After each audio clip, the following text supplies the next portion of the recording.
ना खाता ना बही जो नवीन बोले वो सही। पांड्यान महाशय मत टेलीफोन कर कहवा बदौ आम दिल्ली जाऊँ आठी कहीं ना कल्पतरु बाबू भी नहीं सी पलि राज्यसभा आपण को लगिला। विजु जनता दल भविष्य को आप देखुं? विजु जनता दल अहंकार छाड़ा मु जो जगह बसिया कथा मत से चौकी ठेली दिया कथा मो बदल में जड़े अपाद्य लोक को बसई दिया। आपन राग पांड्यान को ऊपर ना नवीन बाबू को ऊपर? मोर पांड्यान को ऊपर राग नहीं। मुना तो कहते से तो कहले जे मो लीडर चाहते मु अपोज करुच्ची बिल बिल की किंतु कौन घटिला जे नवीन बाबू तक मत परिवर्तन कर देले? कौन घटिला जदि भी मत परिवर्तन करे मो आहुरी कौन घटी थाई पारे? कौन घटी थाई पारे मो आको अनुमान करबा कष्ट हो। पांड्यान को जो बिल रे विवेकानुसार वोट दिया सेटा तो नवीन पट्टनायक मना कर एटा कोन हेई पारे के एटा हेई पारे तो आपण कोन तो पूरा आदर्श शक्ति किए कौन हेची भितरी कथा जहां लोक जानि ना भितरी कथा नहीं आमे भी तो क्षमतासीन दल हिसाब रे गोटे लिमिटेड स्पीयर रे ओडिसा हो पछे कि काम करितो ना जे नवीन बाबू आ पांड्यान बाबू को निर्देश को उपेक्षा करी सस्मित पात्र निजस्व निष्पत्ति ले हो कि ना एटा हेई थाई पारे किंतु मो श्योर होटल भीतर आपण मीटिंग देखले सीक्रेट मीटिंग बोली नवीन बाबू जा को सीक्रेट मीटिंग ना लेटर जा ऊपर मु काई डाकी मु केबे मीटिंग डाके दे से दि तीनटा ओकेजन ने जो भी हमर सीनियर लीडर मानक संगे मु बसिची सब बेले भी मु बसबी दि तीन थर बस आपण शंख भवन ने न बसिकरी होटल शंख भवन ने केंद बसी आपण एठी बसिकी मीटिंग मु करि पारि टेंटेड नेता नवीन पट्टनायक को मु कहि परिबिनी से जने टेंटेड नेता ताकर मध्ये अधिकार नै मते कहिया बिकॉज़ मु जो केस अछि that is still sub judice court रो कोनोसी वर्डिक्ट नै तांको विरुद्ध रे किछि केस नै नवीन बाबू को विरुद्ध रे केस अछि कि नहीं समय कहबो मु वर्तमान जानिनी से भीतर कहबो को चाहू नै। श्रीत प्रभात त्रिपाठी मो सहित अछंती गत 2-3 दिन हबो टीवी कैमेरा तांको ऊपर अछि डिजिटल मीडिया रे तांको नै चर्चा होछि। से तो प्रभात त्रिपाठी मोर केतोटी पॉइंट रे आपन थारु किछि स्पष्टीकरण जानिबार अछि। आपन को राग पांड्यान को ऊपर ना नवीन बाबू को ऊपर? मोर पांड्यान को ऊपर राग नाही नवीन बाबू को ऊपर रागर प्रश्न उठू नाही। गोटे आपण जदि टोटल आपण तो ओडिसा प्रतिष्ठित जड़े संवाद जगतर विशिष्ट वरिष्ठ प्रतिभा आपण जानी घटना क्रोनोलॉजिकल जदि आपण देखे वो संक्षिप्त एक बार कही रामनवमी पूर्व दिन बहुत 4 तारिख पड़िला रामनवमी 3 तारिख दिन किछि विधायक किछि पार्टी सीनियर लीडर गोटे ऑफिशियल मीटिंग रे शंख भवन रे बसते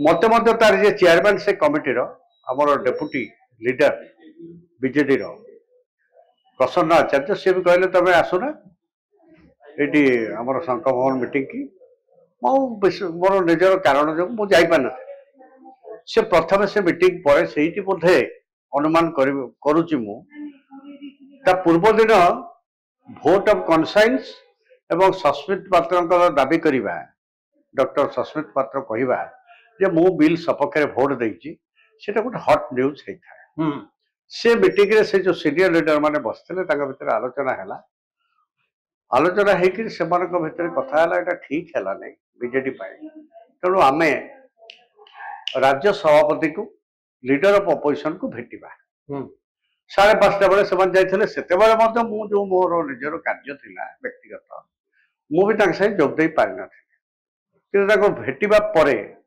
आजिकल ये वर्तमान समय रे प्रत्येक घटनाक्रम एते मीडिया वर्ल्ड रे एते मीडिया द्वारा सब कथाटा लोके जानी पारुछंती एमारे भेटिबा आसीबा ए कथा गुडी को मध्य चारियाडे चर्चा हला एबार से मुख्यमंत्री को दृष्टि आकर्षण करछंती जे किभଳି भाबरे हमर तो बिल विपक्ष रे भोट दबा कथा बीजेडी रो राज्यसभा रो जो मेंबर्स माने ता भितर जणे भोट दान विरत रही एवं निजे लीडर सी कहले बिल सपक्ष में भोट दे कहीं कथा निश्चित भाव में पार्टी प्रेसिडेंट बा लीडर ऑफ अपोजिशन नवीन बाबू से कहले मो एक बुझिकी आपण मान खबर यू इश्यू आरंभ है फास्ट तो आपनकर मत कौन थी?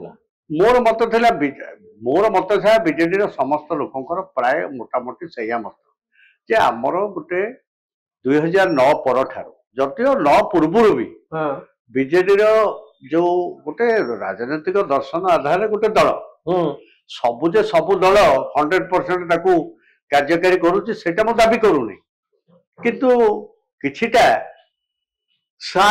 तार क्लोज पाखापाखि निष्पत्ति हवा उचित तबरे एथे सबुठ आश्चर्य कथा ये जो राज्यसभा बा लोकसभा पार्लियामेंट बसिला ता पूर्व गोटे बीजेडी मीटिंग होता राज्य सभापति उपस्थित से जेहेतु जॉइंट पार्लियामेंट्री कमिटी की वाकअप बिल संशोधन ता रेफर होता है पार्लियामेंट आसो बोली समस्या को आगु भाभी तेणु दिसवाज यहीटा गोटे इश्यू थिला डिस्कसन नवीन को उपस्थित एवं आपण से देखिए से बीजेडी उद्घोषण कला तार जो मीटिंग पर डॉक्टर सस्मित पात्र कहले आमे संशोधन बिल विपक्ष में भोट दब बीजेडी भोट दब यही कथाटा थिला तेणु एमाने जिते जाइए कहले सीनियर लीडर किसी नवीन को ये कथाटा गोटे भिन्नता जेहेतु आसला तो नवीन बाबू कहीं निष्पत्ति चेंज कले तो किसी बुझी होनी पर जोटा है आपणकर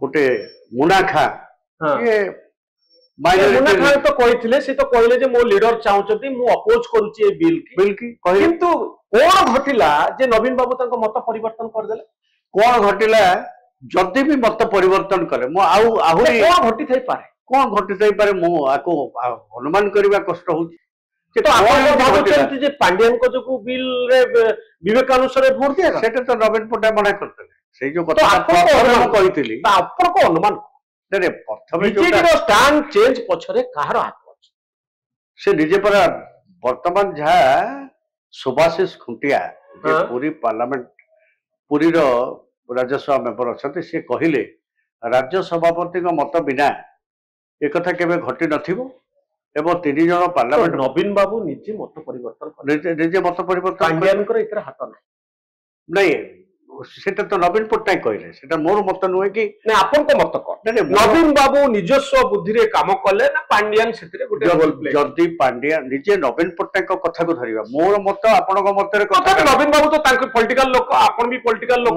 से तांको स्किन बंचेया पई एते बड़ गंडगोल चलची से पदे कहि दउछन मोर कहबार कथा जने वरिष्ठ राजनीतिक हिसाब रे प्रभात आपनकर मत कोन ए पूरा घटना रे अदृश्य शक्ति की मु तो प्रथम से कथाटा कहिथिली किंतु मो मतटा मु परे परिवर्तन करथि काहे की परिवर्तन करली 3 जन को आपण देखंतु जति टोटल आलोचना तो एते हेई गलानी तो 3 जन को ऊपर संदेह रहिला का ऊपर राज्य सभापति गोटे वीके पांड्यन गोटे डॉक्टर सस्मित पात्र ये 3 जन कथा है कि कार्यटी परिवर्तन करचंती मत इंडिविजुअली जने करिसंते कि 2 जन तो ये 3 जन भितर प्रथम वर्तमान आपनकर सर्वशेष मत को नहीं किए दाई वाकअप बिल संपर्क रे आपण एनालिसिस करन मु गोटे मत एमती गोटे उद्भट भाव निर्दिष्ट राजनीतिक मत है नवीन बाबू जेहेतु कहले 10 मास धरिकी पांड्यान कौन सी राजनीतिक सन्यास नहांती तेणु जब नवीन पट्टनायक कहते निजे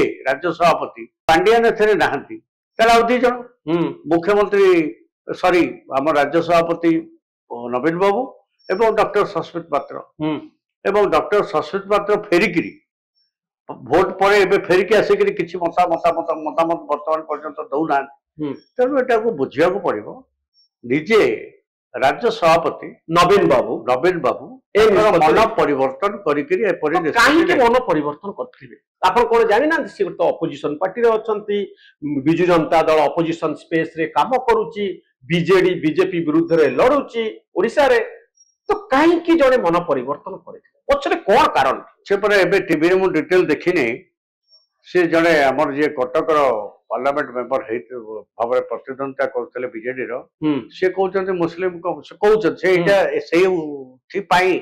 मत परिवर्तन कले कि नहीं कही हेनी कारण मुझे डिटेल देखनी जे मुस्लिम कम्युनिटी भितर विभिन्न प्रकार मत अच्छी किसी लोक चाहते हुए तो मुझे भावुची ये पारे मो पाखे डिटेल आपण कौन भावुन गोटे सहज कथा सामग्रिक भाव में मुस्लिम माने राली कर मुना खां तांको सांसद ठिया होचंती नवीन निवास भितर आसिकरी एते बड़ राली होउची आउ सेतिक बेले नवीन बाबू कहबे बहु प्रकार मुस्लिम अछनी बहु प्रकार माइनॉरिटी अछंती ତେଣୁ ମୁଁ ସମସ୍ତଙ୍କୁ ମିଶେଇକି କହିଥିଲି ନାଇଁ ନାଇଁ ବିଲ୍ ବିବେକ ଅନୁସାରେ ଦେଇଦିଅ। ଏଇଟା କଣ ହେଇପାରେ କେବେ? ଏଇଟା ହେଇପାରେ? ବିବେକ ତ ଅନୁସାରେ ଆପଣ vote କୁହନ୍ତୁ ପୁରା ଆଦର୍ଶ ଶକ୍ତି କିଏ, କଣ ହେଇଛି ଭିତରି କଥା ଯାହା ଲୋକ ଜାଣିନାହାନ୍ତି। ଭିତରି କଥା ନାହିଁ, ଆମେ ବି ତ କ୍ଷମତାସୀନ ଦଳ ହିସାବରେ ଗୋଟେ ଲିମିଟେଡ ସ୍ପିୟରରେ ଓଡିଶା ହଉ ପଛେ ଏଠି କାମ କରିଛୁ ନା ଆସେମ୍ବଲି ଭିତରେ।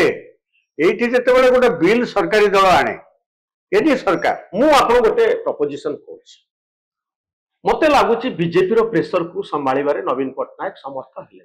ଆପଣ ହଁ କି ନାଇଁ କୁହନ୍ତୁ। ନାଇଁ ମୁଁ ସେଟା ବିଶ୍ୱାସ କରୁନି। ଦ୍ୱିତୀୟ ପ୍ରପୋଜିସନ, ପାଣ୍ଡିଆନ ଗୋଟିଏ ମୁଖ୍ୟ ଭୂମିକା ନେଲେ, ବିଜେପି ସହିତ ଯୋଗସୂତ୍ରରେ ରହିଲେ, ଇଡି ଆଉ ସିବିଆଇ କବଳରୁ ମୁକ୍ତି ପାଇବା ପାଇଁ ନବୀନ ପଟ୍ଟନାୟକ ଏଇଭଳି ନିଷ୍ପତ୍ତି ନେବା ଉଚିତ ବୋଲି ପାଣ୍ଡିଆନଙ୍କର ମତ ରହିଲା, ଯୋଉଥିପାଇଁ ଏ ଘଟଣା। ଏ ବିଷୟରେ ବି ମୋ ପାଖରେ କିଛି ଇନଫର୍ମେସନ। ତୃତୀୟ ହଉଛି ଯେ ନବୀନ ବାବୁ ଆଉ ପାଣ୍ଡିଆନ ବାବୁଙ୍କ ନିର୍ଦ୍ଦେଶକୁ ଉପେକ୍ଷା କରି ସସ୍ମିତ ପାତ୍ର ନିଜସ୍ୱ ନିଷ୍ପତ୍ତି ନେଲେ, ହଁ କି ନାହିଁ? এইটা ହେଇଥାଇପାରେ କିନ୍ତୁ ମୁଁ ସିଓର ନୁହେଁ। ଏଇଭଳି କଥାକୁ ଆପଣ ବିଶ୍ୱାସ କରୁଛନ୍ତି? ମୁଁ ଯଦି ଗୋଟେ ଆନାଲିସିସ୍ କରିବି, ସସ୍ମିତ ପାତ୍ର ନବୀନ ବାବୁଙ୍କ କଥାକୁ ଉପେକ୍ଷା କରି ପାର୍ଲାମେଣ୍ଟରେ ଗୋଟେ ନିଷ୍ପତ୍ତି ନେବେ? ନାଇଁ, ସସ୍ମିତ ପାତ୍ର କେବେ ନେଇନଥିବେ। ପାଣ୍ଡିଆନ ନେଇନାହାନ୍ତି ବୋଲି ତ ନିଜେ ନବୀନ ପଟ୍ଟନାୟକ କହୁଛନ୍ତି। ତାହେଲେ ସେଇ କଥାରୁ ନବୀନ ବାବୁ ନିଜେ ନିଷ୍ପତ୍ତି ନେଇଛନ୍ତି।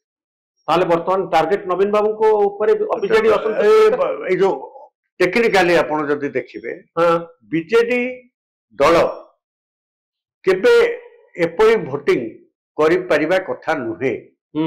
ତେଣୁ ସେଟା ଯେତେବେଳେ ଯିଏ କରିଥିବେ, ଯଦି ନବୀନ ପଟ୍ଟନାୟକଙ୍କ କଥା ଅଲ୍ଟିମେଟଲି ଆସିଲା, ତାହେଲେ ଏଟା ଗୋଟେ ଗଣିତ ଭୁଲ ବିଜେଡିର।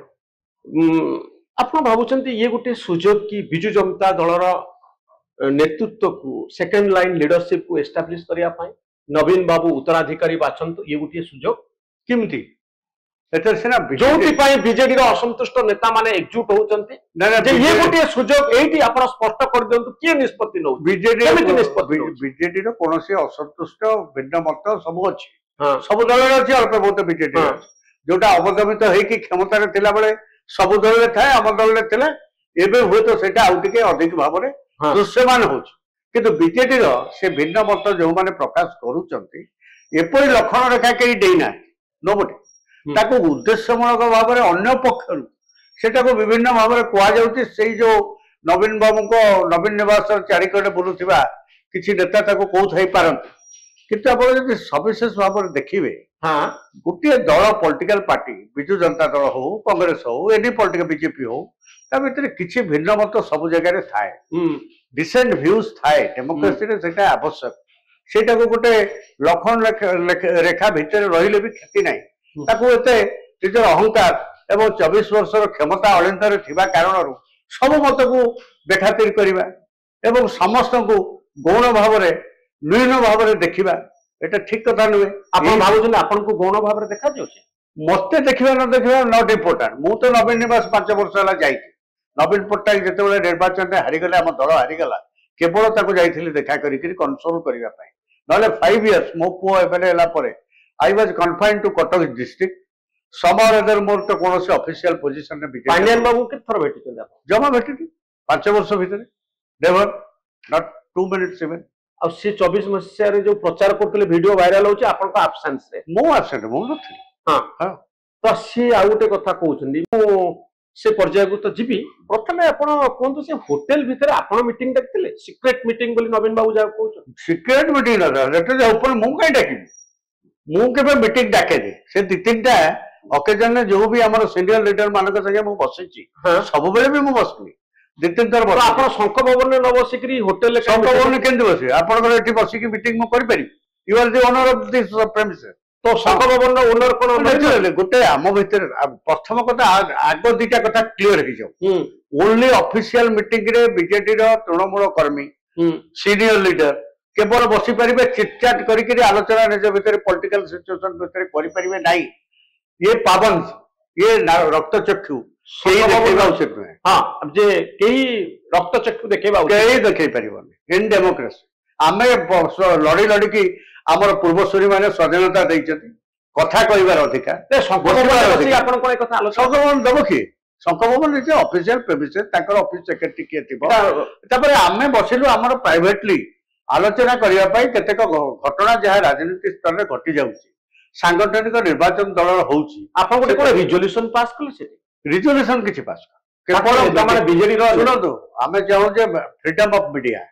ତେଣୁ ଯେତେବେଳେ ଏତେ ଲୋକ ବସିଲୁ, ମିଡିଆ ଆସିଲେ କିଏ ତାଙ୍କୁ କହିବୁ? ତେଣୁ ଆମେ କହିଲୁ ଯେ ଜଣେ ମିଡିଆକୁ କହିଦିଅ, ଆମେ ଏଠି ବସିକିରି ଏଇ ଆଲୋଚନା ହଉଥିଲା ଏଇ ଟପିକ। କିନ୍ତୁ ବିଜୁ ଜନତା ଦଳର ଜଣେ ନେତାଙ୍କ ସହିତ ଏଇଠି ବସି ମୁଁ ଇଣ୍ଟରଭ୍ୟୁ କରୁଥିଲି ଗତକାଲି, ସେ ତ ମନ୍ମଥ ରାଉତରାୟ, ସେ କହିଲେ ଯେ ପ୍ରଭାତ ବାବୁ ଆର ଲିଡ୍ ନଉଥିଲେ, ପ୍ରଭାତ ବାବୁ ଗୋଟେ ରିଜଲ୍ୟୁସନ ପାସ୍ କରିଥିଲେ। ମୁଁ କହିଲି ରିଜଲ୍ୟୁସନ କେବଳ ଗୋଟେ ଆସୋସିଏସନ ର ହୁଏ, ଗୋଟେ ସଂଘର ହୁଏ, ଗୋଟେ ଅର୍ଗାନାଇଜେସନ ହୁଏ, ଗୋଟେ ସଂସ୍ଥାର ହୁଏ। ପ୍ରଭାତ ବାବୁ 4-5 ଜଣ ନେତାଙ୍କୁ ବସିକି କେମିତି ଗୋଟେ ରିଜଲ୍ୟୁସନ ପାସ୍ କଲେ? 4-5 ଜଣ କୋଉଠି 15-17 ଜଣଙ୍କୁ ମୁଁ ବସିକି କାହିଁ ରିଜଲ୍ୟୁସନ ପାସ୍ କରିବି?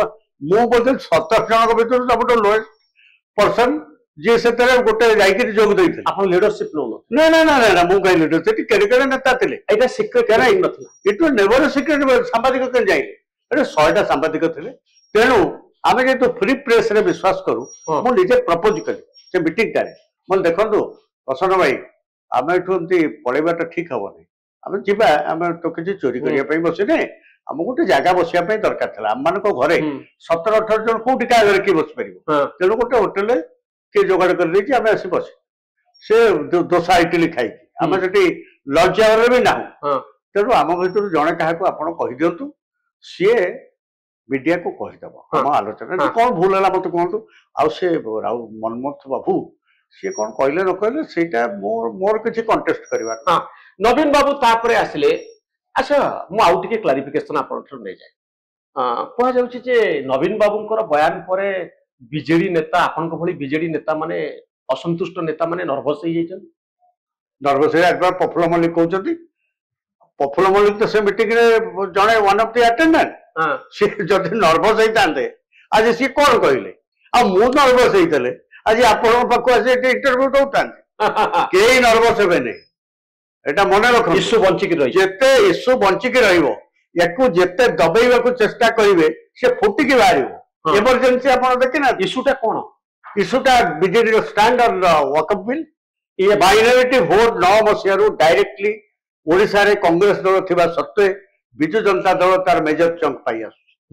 45% ଭୋଟ ଏବେ ବି ଆମ ଭୋଟ ଗଣିତରେ ସିଟ୍ ସଂଖ୍ୟା 51 ହେଲେ ବି ଆମେ ଅଧିକ ଭୋଟ ଆମର ପ୍ରତିପକ୍ଷ ରାଜନୈତିକ ଦଳ ଠାରୁ ପାଇଛୁ।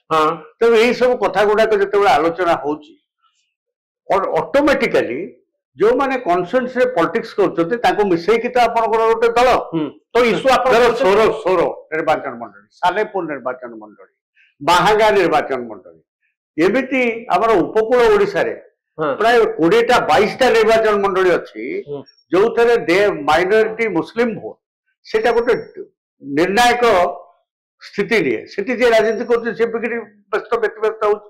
ପ୍ରଫୁଲ୍ଲ ସାମଲଙ୍କ ଭଳି ଲୋକ ତାଙ୍କୁ ଯେତେବେଳେ ଭଣ୍ଡାରୀ ପୋଖରୀରୁ ଆଣିକି ତ ଦେଲେ ଭଦ୍ରକରେ ଛିଡା କରେଇଲେ, ସେ ଭଣ୍ଡାରୀ ପୋଖରୀରେ ବି ଜିତିଥାନ୍ତେ।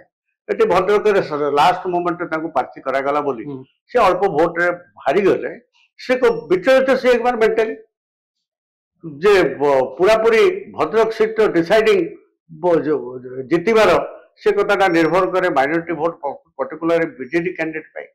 ଏସବୁ ଡିସିସନଟା ଆଫେକ୍ଟ କରିବ। ମାନେ କେବଳ ଗୋଟେ ରାଜନୈତିକ ଆକ୍ରୋଶ ରଖି ଆମେ ନବୀନ ପଟ୍ଟନାୟକଙ୍କ ପାଖକୁ ଯିବୁ, କାହିଁକି ଭୋଟ ବିଚଳିତ ହେଲା ତାଙ୍କୁ ଅଡୁଆରେ ପକେଇବୁ, ଏଇ ଯୋଉ କଥା ଗୁଡାକ କନକ୍ଲୁଜନ କରାଯାଉଛି ଏଠିକି ଆପଣଙ୍କ ସାଙ୍ଗେ ଡିସ୍କସନ କରି ସବୁ କହୁଛନ୍ତି। ମାନେ ସବୁବେଳେ ଯୋଉମାନଙ୍କର ମାଇଣ୍ଡଟା ସର୍ଟ ସର୍କିଟେଡ୍ ସେମାନେ ସବୁ କହୁଛନ୍ତି। ଆମେ ଏକବାର ବ୍ରଡ ମାଇଣ୍ଡରେ, ତ ଆପଣଙ୍କ ଇସ୍ୟୁଟା ହଉଛି ଯେ ଉତ୍ତର ଦରକାର, ନିଶ୍ଚିତ କୈଫତ ଶବ୍ଦ ଆମେ କହିବୁନି, ସିରିୟଲ ଉତ୍ତର ଚାହୁଁଛନ୍ତି ନବୀନ ବାବୁଙ୍କ ଠାରୁ। ନିଶ୍ଚିତ ଏବେ ବି ସେ କୁହନ୍ତୁ, ଆଜ ଏ ସୁପ୍ରିମୋ ଅଫ ଦି ପାର୍ଟି ମୁଁ ଫିଲ୍ କରିକି ଏଇଟା କରେଇଛି, ସେତେବେଳେ ସେ କହିବାକୁ ପଡିବ, କହିବା ଉଚିତ। ନ କହିଲା ପର୍ଯ୍ୟନ୍ତ ଏମିତି ଚାଲିଥିବ। ନାଇଁ ସେଇଟା ତ ମୋର ଲିମିଟେଡ ଶକ୍ତି। ମୁଁ କୋଉଠି ଆପଣ ଡାକୁଛନ୍ତି, ମୋର ମତାମତଟି ମୁଁ କେବଳ ଦଉଛି। କିନ୍ତୁ ଇସ୍ୟୁ ବଞ୍ଚିକି ରହିବ ଯେ ବିଜେଡି କାହିଁକି ଏମିତି ନିଷ୍ପତ୍ତି ଆମେ ନ କଲେ କଣ ହବ? ମୁଁ କହିବାଟା ଠିକ ନୁହେଁ ମିଡିଆରେ, ଆଇ ଏମ୍ ନଟ୍ ଏନକରେଜିଂ ଏନିବଡି। ଆଉ ଯୋଉମାନେ ସେକୁଲାର କ୍ରେଡେନ୍ସିଆଲକୁ ଆଧାର କରି ରାଜନୀତି କରୁଛନ୍ତି ଓଡ଼ିଶାରେ, ଏ ସିଚୁଏସନର ସୁବିଧା ନେଇକି ସେମାନେ ଆମକୁ ଏକ୍ସପୋଜ କରିବେ ନା ନାହିଁ? ଆପଣ ମତେ କୁହନ୍ତୁ, କାଲି କରିବେ, ପରଦିନ କରିବେ, କରିପାରନ୍ତି। कांग्रेस एक्सपोज कर हाँ से भोट जाते ना आम भोट टाक माड़ बसिक नहीं जाइचु ओरिजिनाली से भोटा कहार तो कांग्रेस आपको गोटे बड़ इश्यू अनुमान कर तो नवीन बाबू आउ केतोटी कथा कहले नवीन बाबू कहले आपण जने टेंटेड नेता आपण को ना रे बहुत गुडे अभियोग थिला आपण जेल जाइथिले आपण बीजेडी रे ना मो बीजेडी अच्छे कि नहीं आप जानीगले हाँ से दिन जाने आप शुणिक आश्चर्य टेंटेड नेता नवीन पट्टनायक को मुझे कहीपरि सी जन टेंटेड नेता अधिकार नहीं मत कहवाई बिकज मु जो केस अच्छी that is still sub judice court कौन सी भर्डिक्ट नहीं विरुद्ध रे किसी केस नहीं नवीन बाबू विरुद्ध रे केस अच्छी कि नहीं समय कह बर्तमान जानी से विषय कहवाक चाहूना कि जनमानस तो बहु कथा आलोचना हो अप्रासंगिक भाव में कौन सी कथा कहवाक राजी नुहे किंतु मोर गोटे कथा कहवार कथा टेंटेड लीडर बोली जो कुहा जाउची सेटार कौन से न थाई के because is a big man जाले जाको नहीं तो कह देबे before killing a dog give him a bad name गोटे कुकुर को मारला पूर्व ताको खराब कामुडा कुकुर बोली कह दे कि मार दो व्हाट इज इट आपण तो देखिले केते सत्यवादी सी गोटे मिछ ताको ऑफिस मिछुआ को माने गोटे डेन हेची गोटे 2017 मसिया मत जिते गोटे तत्काल भाव में सस्पेंड कर दि जाइए आपण चैनल में कही से जो चैनल थे 1200 बढ़ई दायी नुहे पुओरे दाय नुहे 1200 बढ़ई दाय जदि दल एमती करी मोर विश्वास अच्छी से करेक्टेड करेंगे जेहेतु देखिले बहुत दिन लगे ये केस रे किसी ना तेणु 2017 मसीह मुझे दरखास्त क्या करनी लबी भी करनी 17 मसीह उठे दिगला किंतु लेनिन महांती पढ़ुले जे आपण एफआईआर को सीबीआई रो एफआईआर को स्क्वाश करबा पाए आपण जो सीबीआई रो एफआईआर देछि ताहा मिछ एफआईआर आपण जो पिटिशन देछन से पिटिशन को हाईकोर्ट ग्रहण करना आपण भी आलोचना रे वर्तमान पुणी से व्यक्तिगत कथा को आसी नहीं मु नबे सुन लेनिन महांती को लेनिन महांती का अज्ञता अनभिज्ञता से निजे प्रकाश कर गोटे क्षीय ओरिजिनल सूट रो मु गोटे स्क्वाशिंग पिटिशन हाईकोर्ट रे प्रेयर कर से एफआईआर विषय हाईकोर्ट कहले आमे स्क्वाशिंग 482 रे करबोनी किंतु तमे गोटे डिस्चार्ज पिटिशन दैछ मो तो जमा हाथ जोड़ी कहूची because it is sub judice I don't like to discuss at all like 24 वर्ष शासन करथिबा गोटे मुख्यमंत्री पार्टी रो लार्जेस्ट पार्टी रो जे सभापति ओडिसा रो से काहे के कथा ताको किए बतई कि कोई दला it should not be assembly रे पार्लियामेंट रे मध्य सब्जुडिस मैटर डिस्कशन हुए मंत्री सीधा कहे जे इटा जेहेतु को विचारालय भितर अच्छी आम आलोचना करबानी बर्तमान मोर मैटर जो मैटर आप आलोचना कर से पूरा विचार अपेक्षा मु फांसी पाई पारे एवं मु संपूर्ण मुक्त हो पारे जो मैंने एक कहते मुझे मुकुड़ी से मो सम्मान फेरइबे कही टेकिंग प्ली मु बुझुनी और असल कथा को आसुना भोटा कहीं तुम लोक दलर मुख्य जी दायित्व नहीं देले नहीं यू क्लारिफाई तबे कह आउ जड़े एमपी कहीं भोट रु विरत रहिले से अवश्य क्लारिफिकेशन देते मत समस्त घटना एत खराब लगिला मु जो निर्वाचन मंडल के दुई थर रिप्रेजेंट करूली कटक बारवाटी सेटिकार जो माइनॉरिटी भोट ताको मोर किसी कमिटमेंट थिला मु तेणु निजक दूरे नेली से कथा ये तो निजे कहते जे लीडर डॉक्टर पात्र जे मु भोट देछि सपक्षे ये कथा चर्चा न करी पवार त्रिपाठी केस रे कागजटा अच्छी मेंबरशिप रिन्यू से करना तब कहीं जान मेंबरशिप रिन्यू है how good you know membership renew कौन नवीन पट्टनायक करती ना ये करती ए लेलिन महांती करती मेंबरशिप रिन्यूअल मो निर्वाचन मंडल मो घर जो कौन मझे थे कहते कि मु नवीकरण करनी से इलेक्शन अन ही ना मुझे नवीकरण मझे कर से तो प्रोसेस सर मो नवीकरण कौन करी मोर इच्छा है करी न करी करेंगे ना नहीं आप नहीं से गोटे व्यक्तिगत विचार कथा मुझे एड़ा बड़ा नेता ये गोटे व्यक्तिगत विचार लक्ष न करें I am not made up my mind आउ बीजेपी रहा चाहते ना नहीं विजय सी मत मिछुटारे सस्पेंड न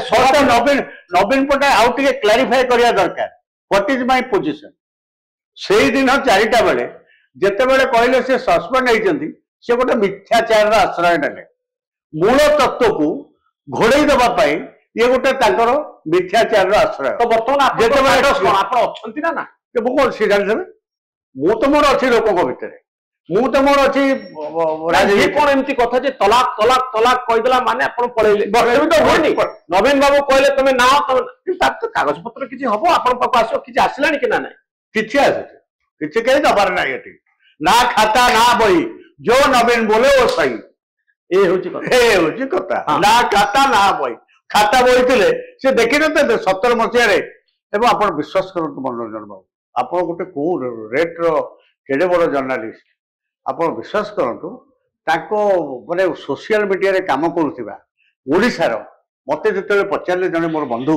କହିଲେ ଆରେ ତମେ ତ ସସ୍ପେଣ୍ଡ ହେଇନଥିଲ ତମେ ସେ କାଗଜଟା ରଖିଛ ଏଇ ଘରେ କୋଉଠି ମୁଁ ଆଜ୍ଞା ସେସବୁ ରଖେନି ନା ନବୀନ ପଟ୍ଟନାୟକ ସାଙ୍ଗେ ତା ସାଙ୍ଗେ ମିଟିଂର ଫଟୋ କିଛି ତମ ପାଖେ ନାହିଁ ମୁଁ କହିଲି ତା ବି ମୋ ପାଖେ ନାହିଁ ମୁଁ ତ ସେଦିନ ଉଜେଇ ଦେଇକି ମୋର ଭାଷଣ ଦେଇକି ରାଜନୀତି କରିବି ଏଇଟା ଡିସାଇଡ୍ କଲି ମୋ ପୁଅକୁ ସେ ଟିକେଟ୍ ଦେଲେ ସିଏ ଲଢ଼ିଲା ମୁଁ ଏତେ ରଖିନି ମେଟିକୁଲସ୍ ଆଜ୍ଞା ଗଣମାଧ୍ୟମରେ କାର୍ଯ୍ୟ କରୁଥିବା ପିଲାମାନେ ସେମାନେ ଏ କଥାକୁ ଦେହକୁ ବାକିର ନୁହଁ ସୋସିଆଲ ମିଡ଼ିଆରେ ଭାଇରାଲ ସୋସିଆଲ ମିଡ଼ିଆରେ ସେମାନେ ସବୁ ଦେଇଦେଲେ ଭାଇରାଲ କରିଦେଲେ ମୁଁ ଯେତେବେଳେ ସେ ବାବୁଙ୍କୁ କହିଲି ମୁଁ କହିଲି ମୁଁ ସେ କାଗଜଟା ଯୋଗାଡ଼ କରିକି ଆଣିଲିଣି ନା ଆଉ କାଗଜ ଦରକାର ନାହିଁ ତମେ ଦେବା ଦରକାର ନାହିଁ ତମ ଫଟୋ କାଗଜ ଆମକୁ ସବୁ ଫିଟ୍ ହେଇଗଲାଣି ଫିଟ୍ ବାବୁ କହିଲା ସୋସିଆଲ ମିଡ଼ିଆରୁ ସବୁ ମାନେ ଲୋକ ବସିଛନ୍ତି ଯେ ସେ ଯେହେତୁ ଏଇ ସବୁ କଥା ଗୁଡା କରୁଛନ୍ତି ବିଜେଡି ବର୍ତ୍ତମାନ ପର୍ଯ୍ୟନ୍ତ ତାର ଅହଙ୍କାର ଯୋଉ ଖୋଳପା ଭିତରୁ ନିଜକୁ ବାହାର କରୁନି ତେଣୁ ଏ ଲୋକ ଗୁଡା ବହୁତ ରାଗିକି ଅଛନ୍ତି ବହୁତ ରାଗିଛନ୍ତି ବହୁତ ତାକୁ ପ୍ରଶମିତ ନ କରି ଏମିତି ଅହଙ୍କାର ଭିତରେ ଯଦି ଏ ରହିବେ ଏ ଦଳର ଭବିଷ୍ୟତ ଭଲ ହବନି ଆପଣଙ୍କ ପୁଅ ପୁରା ସେଇ ଦଳର ବିଧାୟକ ପୁଅ ସେ ଦଳର ବିଧାୟକ ହେଲେ ହିଜ୍ ୱାନ୍ ଅଫ୍ ଦି ବିଧାୟକ ତା ପାଇଁ କଣ ମୋ ରାଜନୀତିଟା ନବୀନ ବାବୁଙ୍କ ପାଖରେ ଓବ୍ଲାଇଜ୍ କି ନୁହଁ ଆପଣଙ୍କୁ ଏତେ ଥର ବିଧାୟକ କରେଇଲେ ଆପଣଙ୍କ କାଇଁ ମୁଁ ଓବ୍ଲାଇଜ୍ ହେବି ନବୀନ ପଟ୍ଟନାୟକଙ୍କୁ ମୁଁ ନେତା କରିଛି ନବୀନ ପଟ୍ଟନାୟକ ମତେ ବିଧାୟକ କରିନାହାନ୍ତି ଆପଣ ତାଙ୍କୁ ନେତା କଲେ 95 ମସିହାରେ ମୁଁ ବିଧାୟକ ଥିଲି ସେ ଯେତେବେଳେ ଆସିଲେ ଓଡ଼ିଶା ରାଜନୀତିକି ଆଇବାଜ ଏମଏଲଏ ମୁଁ ସେତେବେଳେ ତାଙ୍କ ଟିକେଟରେ ପରେ ଏମଏଲଏ ହେଲି I was MLA from Biju Patnaik ଡେ ଓଡ଼ିଶା ଯୁବ ଜନତାର ସଭାପତି ହିସାବରେ ବିଜୁ ପଟ୍ଟନାୟକ ମତେ ଟିକେଟ ଦେଇଥିଲେ ମୋ ପୁଅକୁ ଯେତେବେଳେ ଟିକେଟ ଦେଲେ ତାକୁ କଣ ଛାତ୍ର ଜନତା ଭାଇସ୍ ପ୍ରେସିଡେଣ୍ଟ ହିସାବରେ ଟିକେଟ ଦେଲେ ମତେ ଟିକେଟ ଦେବେ ନାହିଁ ବୋଲି ମସୁଦା କଲେ ଏବଂ ମତେ ନଦେଲେ ସେ ସିଟ୍ ଜିତି ପାରିବେ ନାହିଁ ତେଣୁ ଟୁ ସାଟିସ୍ଫାଏ ବି ଏବଂ ବାପାକୁ କାଟିକି ଏଲିମିନେସନ ଥିଓରିରେ ମୋ ପୁଅକୁ ଟିକେଟ ଦେଇଥିଲେ ତେଣୁ ଦୟା କରିନାହାନ୍ତି କିଛି ଦୟା ନାହିଁ କେହି କାହାକୁ ଦୟା କରେ ରାଜନୀତିରେ ମୁଁ କାହାକୁ ଦୟା କରେନି କି ମତେ ବି କେହି ଦୟା କରେ ଆପଣ କେମିତି ନବୀନ ବାବୁଙ୍କୁ ନେତା କରେଇଲେ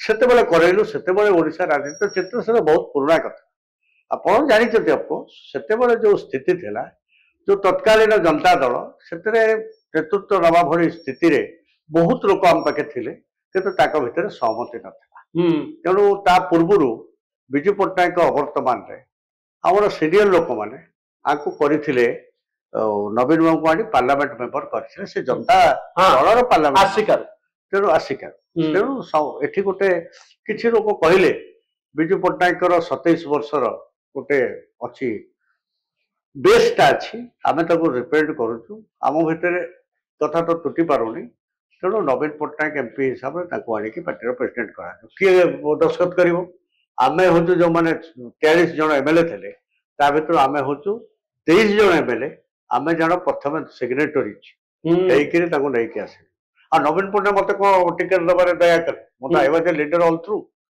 when he came I was the leader ମୁଁ ତ ଅଲ୍ ଓଡ଼ିଶା ଯୁବ ଜନତା ସଭାପତି ଥିଲି ବିଜୁ ପଟ୍ଟନାୟକ ମତେ କରିଥିଲେ ତାପରେ ମୁଁ ହେଲି ଏମଏଲଏ 95ରେ ସେତେବେଳେ ବିଜୁ ପଟ୍ଟନାୟକ ଟାଇମ 97ରେ ମରିଗଲେ ବିଜୁ ପଟ୍ଟନାୟକ ତ ଆପଣ ଓବ୍ଲାଇଜ୍ ନୁହନ୍ତି ଓବ୍ଲାଇଜ୍ ନ ଓବ୍ଲାଇଜ୍ ସେ ଭିନ୍ନ କଥା କିନ୍ତୁ ଓବ୍ଲିଗେସନ ଟିକେଟ ପାଇଁ ତାଙ୍କ ପାଖରେ ମୋର କାହିଁ ରହିବ ମତେ କହୁନାହାନ୍ତି ଭାଇ ତ I got my own due position that's all ପାଣ୍ଡିଆନଙ୍କ ମିଟିଂର ଗୋଟେ ଭିଡିଓ ଭାଇରାଲ ହଉଛି ସେ କହୁଛନ୍ତି ଯେ ମିଡନାଇଟ୍ ଅପରେସନ ବେଳେ ପ୍ରଭାତ ତ୍ରିପାଠୀ ଆମକୁ ବହୁତ ସାହାଯ୍ୟ କରିଥିଲେ ମୁଁ ମୁଖ୍ୟମନ୍ତ୍ରୀଙ୍କ କାର୍ଯ୍ୟାଳୟରେ ସେତେବେଳେ କାମ କରୁଥିଲି ଆଉ ଯୋଉ 2-3 ଜଣ ନେତା ଆମକୁ ସାହାଯ୍ୟ କରୁଥିଲେ ତା ଭିତରେ ପ୍ରଭାତ ତ୍ରିପାଠୀ ଅନ୍ୟତମ ଆମେ ନିଜକୁ ନିଜେ ସାହାଯ୍ୟ କରିଥିଲୁ ତାକୁ କାହିଁ ସାହାଯ୍ୟ କରିବୁ କେହି କାହାକୁ ସାହାଯ୍ୟ କରିବୁ we are fighting a cause ଆପଣ ସେଦିନ କଣ କରିଥିଲେ ମିଡନାଇଟ୍ ଅପରେସନରେ ମିଡନାଇଟ୍ ଅପରେସନଟାକୁ ଏଇଟା ଠିକ ନ ହଉ ନବୀନ ପଟ୍ଟନାୟକଙ୍କ ନେତୃତ୍ୱରେ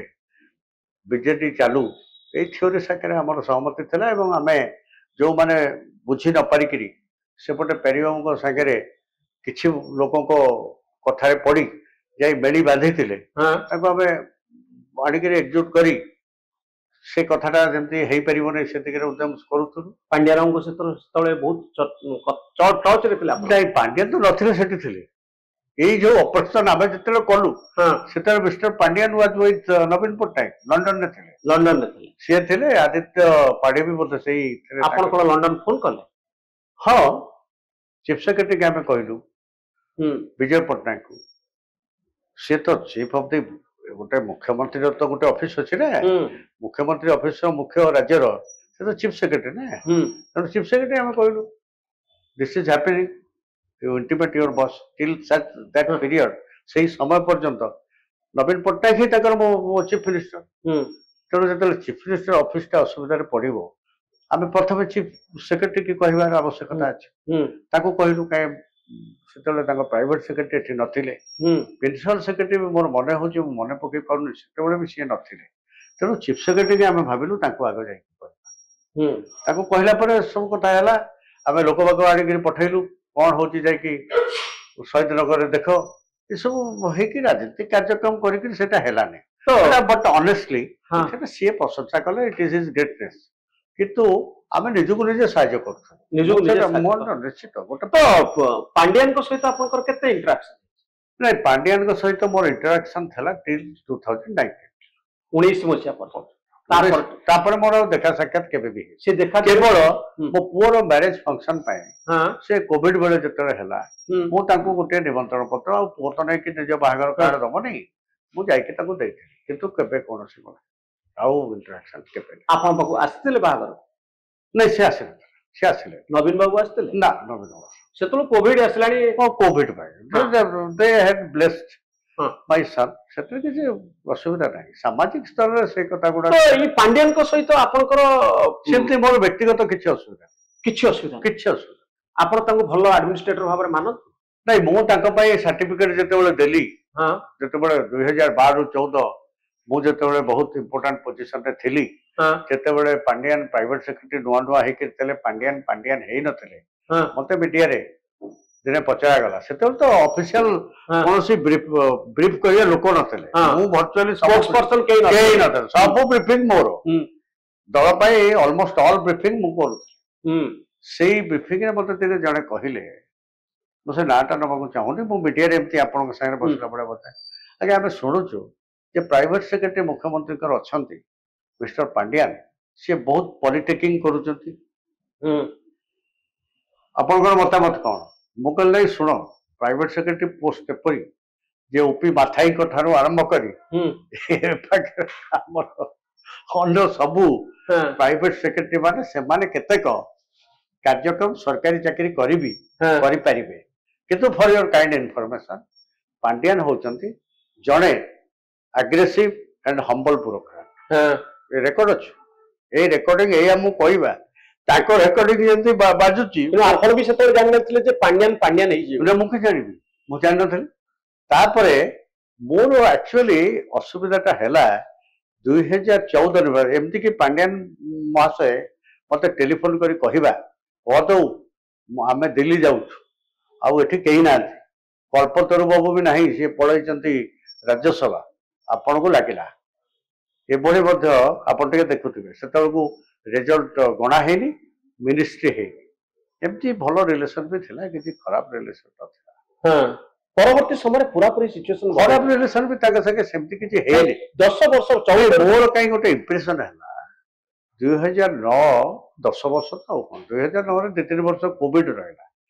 2009 ମସିହା ପରେ ସେ ସମୟରେ ମୋ ପୁଅ ଏବେ ହେଇଗଲା ପରେ ମୁଁ କୌଣସି ବିଜେଡିର ଆଫେୟାର୍ସ ଭିତରେ କୌଣସି ମତେ କିଛି ଦାୟିତ୍ୱ ଦିଆଯାଉ, ଏ ପ୍ରକାର ଗୋଟେ ତାଙ୍କ ମନ ଭିତରେ ମୋ ପ୍ରତି କଣ କିଏ କହିକି କରେଇଲେ, କି ନିଜେ ସିଏ ସେମିତି ମତେ ଡ୍ରାମା କରୁଥିଲେ, ସିଏ ମୋ ସହିତ ଲାଇକ୍ କରୁନଥିଲେ, ସିଏ ମୋଠୁ ଦୂରେଇବା ଆରମ୍ଭ କଲେ 14 ମସିହା ପରେ। ହଁ 14 ମସିହା ପରେ ଆମର ଦୂରରେ କଥା ହେଇଗଲା। ମୁଁ ଆଉ କୋଭିଡ ବେଳେ କେହି ତ କାହା ପାଖକୁ ଯାଉନି, କେହି କାହାକୁ ଦେଖୁନି, ଏମିତି ହେଇକି ସେ ଗ୍ୟାପ୍ ବଢିଗଲା। ମୁଁ ବି କେବେ ମୋ ଆଡୁ ଆଉ ଅକେଜନ ହେଲାନି, ମୁଁ ଏମଏଲଏ ନାହିଁ, କୌଣସି ପାର୍ଟି ଫଙ୍କସନାରୀ ବି ନାହିଁ, ତେଣୁ ମୁଁ ତାକୁ କୋଉ କାରଣରେ କୋଉ ବ୍ୟବସ୍ଥା ଭିତରେ ଦେଇ ଯିବି, କୌଣସି କାରଣ ନଥାଇ ମୁଁ କାହାକୁ ଆପଣ ଯେମିତି ନିଜ ବିଷୟରେ କହୁଥିଲେ କୌଣସି କାମ ନଥାଇ କାରଣ ନଥାଇ ମୁଁ କାହାକୁ ଟିକେ ପ୍ରଶଂସା କରିକି ତାଠାରୁ ସୁବିଧା ଗୋଟେଇବା ଷ୍ଟାଣ୍ଡାର୍ଡ ଲୋକ ମୁଁ ନୁହେଁ।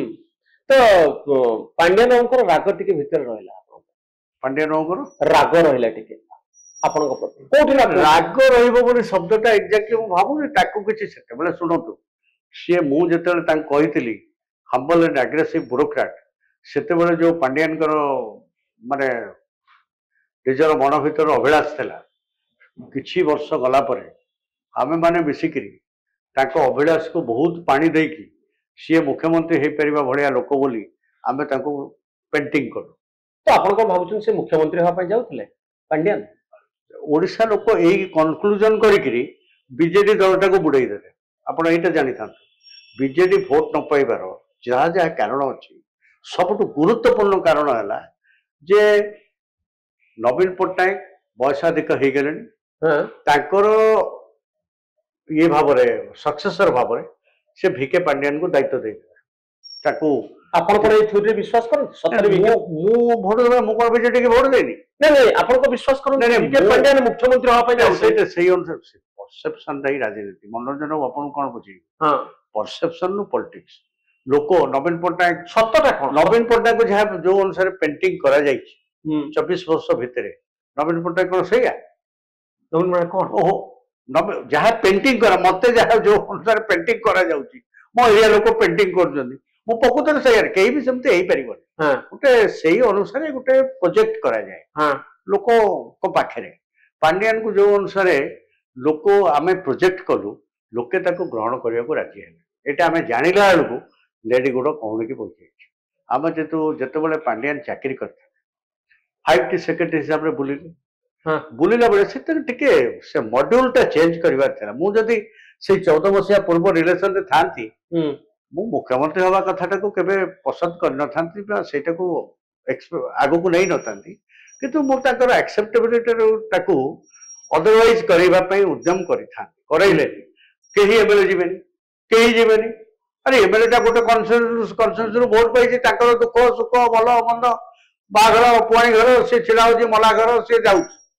ତମେ ଦିନେ ଅଧେ ଅକାଳେ ମାଇଲି ଘାଏ ନା ଗଲା ଶ୍ରାବଣ ଯାଏ, ଦିନେ ଯାଇକି ଲୋକ ପାଖ ଗୋଟେଇ ଦେଇକି ନେଇକି ତାଙ୍କୁ ବସେଇ ଦେଇ କିଏ ତମକୁ ପିଢା ପକେଇକି ଗୋଡ ଧୋଇଦେଲା ହଳଦୀ ପାଣିରେ, ତମେ ଯାହା କହିବ ସେ କହିବ। ସେ ସେଠି ଖୋଜିଲେ ଆମ ଏମଏଲଏ କୁଆଡେ ଗଲା, ସବୁ ଜାଗାରେ ଓଡିଶା ସାରା। ଆପଣ ଭାବନ୍ତୁନି ମୁଁ ବାଙ୍କିକି ତ ସେ ଜମା ଥରେ ଯାଇଛନ୍ତି, ସେ ଚାରିଆଡେ ଲୋକ ମତେ କହିଛନ୍ତି, ଆମେ ଗୋଟେ ଦେଖନ୍ତୁ ଆମେ 4 ଦଶନ୍ଧି ଏଇ ବ୍ୟବସ୍ଥା ଭିତରେ ରହିଗଲୁ, ତେଣୁ ଅନେକ ଲୋକ କିଛି କାମ ନଥାଇକି ବି ଫୋନ କରନ୍ତି, ଆମେ ତାକୁ ବହୁତ ଲୋକ ତାଙ୍କ ମନରେ କହିଛନ୍ତି। ଆପଣ ଜାଣିଛନ୍ତି ପାଣ୍ଡିଆନଙ୍କ ଫଟୋ ଥାଇ ଯୋଉ ବ୍ୟାନର ଯାଇଥିଲା, ଏଠିକି ସବୁ କହିଲେ ଯେ ଗୋଟେ ଗୋଟେ ଫଟୋ କାନ୍ଥରେ ମାରିଦେଲେ, ଫଟୋ ଉଠେଇଦେଲେ, ହ୍ୱାଟ୍ସଆପ ରେ ପଠେଇଦେଲେ, ବାକି ଗୁଡାକ ସବୁ ପୋତି ଦେଲେ ଏମଏଲଏ ମାନେ। ଆରେ ମରିବେ କଣ, ଭୋଟ ପାଇବେନି, ସେ ମାରିବେ କାହିଁକି? ନବୀନ ପଟ୍ଟନାୟକ ଭୋଟ ଆଗ୍ରହରେ କାହିଁ ମାରୁଛନ୍ତି? ନବୀନ ପଟ୍ଟନାୟକ ଭୋଟ ସେମାନେ ମାରୁଛନ୍ତି, ନବୀନ ପଟ୍ଟନାୟକ ନା କହିଲେ ଦେयर ଇଜ ଏ ଚାର୍ମ ଭୋଟ ପାଇବା ପାଇଁ। ତ ଏଇ ପାଣ୍ଡିଆନଙ୍କର ଗୋଟିଏ ହ୍ୱାଟ୍ସଆପ ରେ ଫଟୋ ପଠେଇ ସବୁ ପ୍ରାୟ ଅଧିକାଂଶ ପୋଡ଼ିଦେଲେ। ଲୋକ ତ କହିଲେ ତେଲେଙ୍ଗା ମୁଖ୍ୟମନ୍ତ୍ରୀ ହବ, ଆମେ ଭୋଟ ଦବୁନି। ସେ ବିଚାର କଣ କରିବେ? ଏମଏଲଏ ବାପୁଡା କଣ କରିବ? ତାମିଲ ମୁଖ୍ୟମନ୍ତ୍ରୀ, ତାମିଲ କେ ଓଡିଆ ଲୋକ କଣ ତେଲେଙ୍ଗା? ତାମିଲନାଡୁ ଅଛି, ସେଠିକା ଲାଙ୍ଗୁଏଜ ହଉଛି ତାମିଲ। ଏପଟେ ଆନ୍ଧ୍ରପ୍ରଦେଶ ଅଛି, ତାଙ୍କର ଲାଙ୍ଗୁଏଜ ହଉଛି ତେଲୁଗୁ। ସେଠି କର୍ଣ୍ଣାଟକ ଅଛି, ସେଠିକା ଲାଙ୍ଗୁଏଜ ହଉଛି କନ୍ନଡ।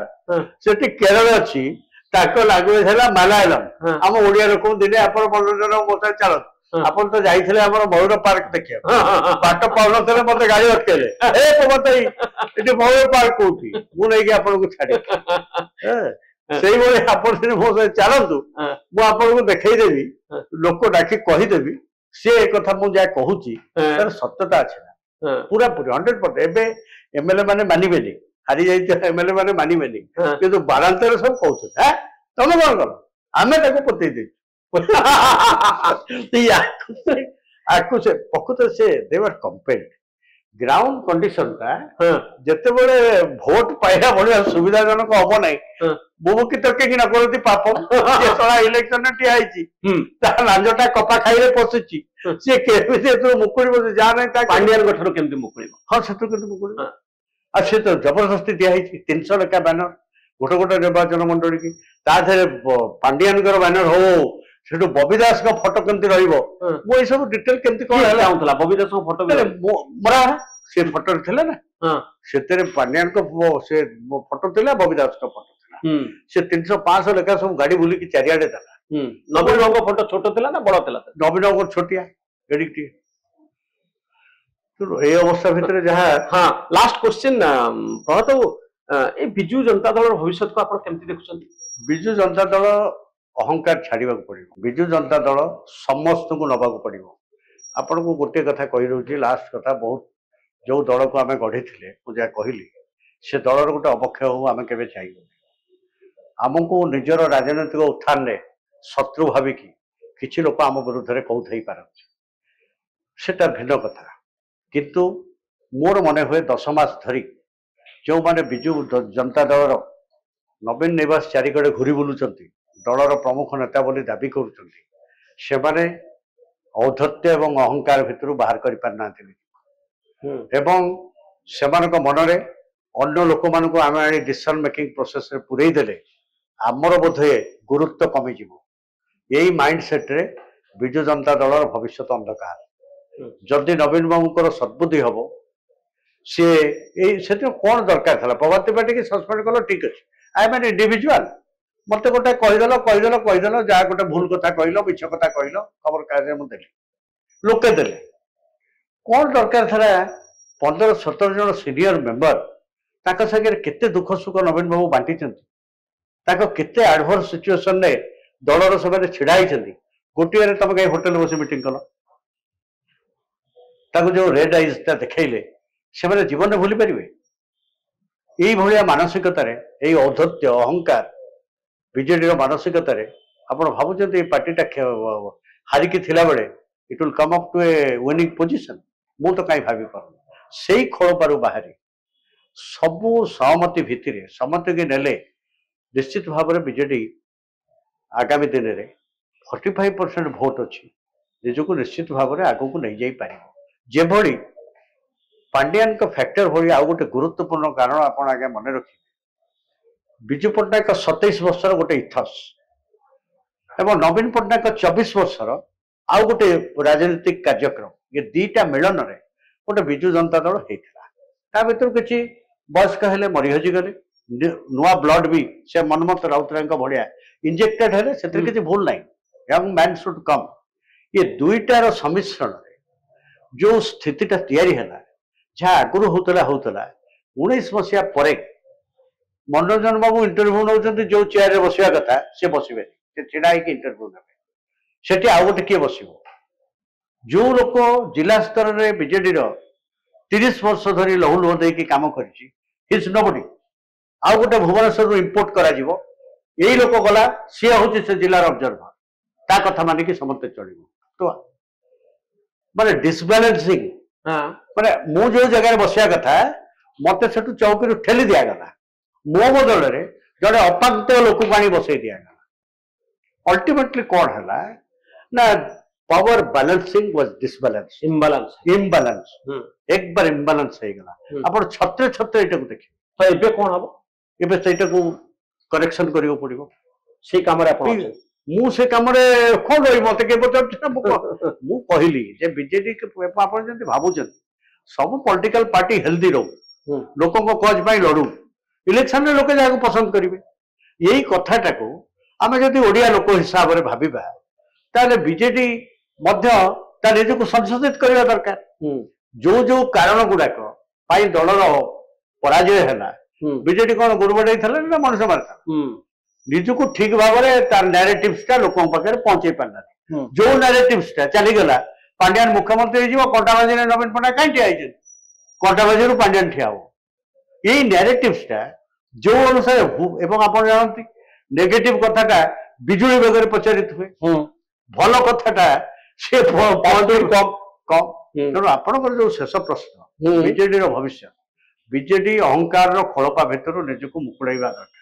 ଔଦ୍ଧତ୍ୟ କ୍ଷମତାର ଯୋଉ ଔଦ୍ଧତ୍ୟ ସେଥିରୁ ନିଜକୁ ମୁକ୍ତ କରିବା ଦରକାର ଏବଂ ଗୋଟିଏ କଟେରୀ ହାତରେ ବିଜୁ ଜନତା ଦଳକୁ ନିୟନ୍ତ୍ରଣ ଛାଡି ନ ଦେଇ ସାମଗ୍ରିକ ଭାବରେ ଯୋଉମାନଙ୍କର ଯୋଗ୍ୟତା ଅଛି ତାକୁ ସଂଗଠନର ଦାୟିତ୍ୱ ଦେଲେ ବିଜେଡିର ଭବିଷ୍ୟତ ଉଜ୍ଜଳ ଓଡ଼ିଶାର ବିକାଶ ପ୍ରକ୍ରିୟାରେ ନିଶ୍ଚିତ ଭାବରେ ସେ ଆଗକୁ ବହୁତ ଧନ୍ୟବାଦ ପ୍ରଭାତ ବାବୁ ମନ ଖୋଲି କଥା ହେଇଥିବାରୁ ଆଉ ନିଜ ମନର କଥାକୁ ଲୋକଙ୍କ ସାମ୍ନାରେ ରଖିଥିବାରୁ ବହୁତ ଧନ୍ୟବାଦ ନମସ୍କାର।